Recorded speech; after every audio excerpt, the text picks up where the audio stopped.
हाँ, ये पति पत्नी का आनंद है। तुम भी कभी अपनी पत्नी के बाल सुलझाया करो, तुम भी कभी अपनी पत्नी के बालों में गजरा लगाया करो।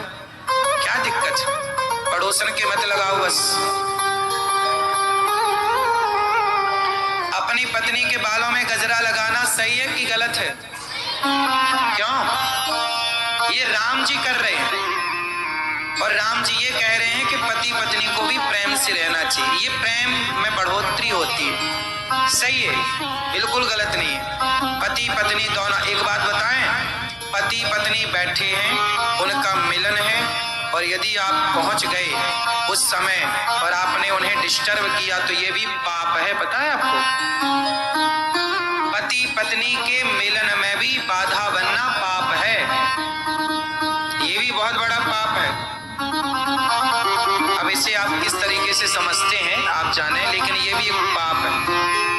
इसलिए जब पति पत्नी बैठे हों तो यदि आपने देखा है कि दोनों बैठे हैं तो आप दूर रहें, है ना? पति पत्नी के प्रेम में बीच में नहीं पहुंचना चाहिए, बहुत बड़ा पाप है ये। राम जी श्रृंगार कर रहे हैं माता सीता के बालों में, गजरा पुष्प लगा रहे हैं। राम जी पीछे बैठे थे, सिया जी आगे बैठी थी। राम जी का ध्यान सीता माँ के बालों पर था, तभी एक कौवा आया। कौन आया? और ये कौवा कोई सामान्य पक्षी नहीं था, यह एक जयंत का, इंद्र का बेटा। इंद्र का बेटा क्या नाम था?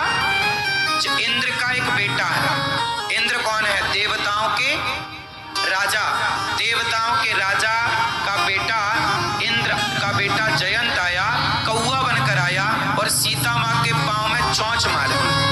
कौवा की चोंच नुकीली होती है,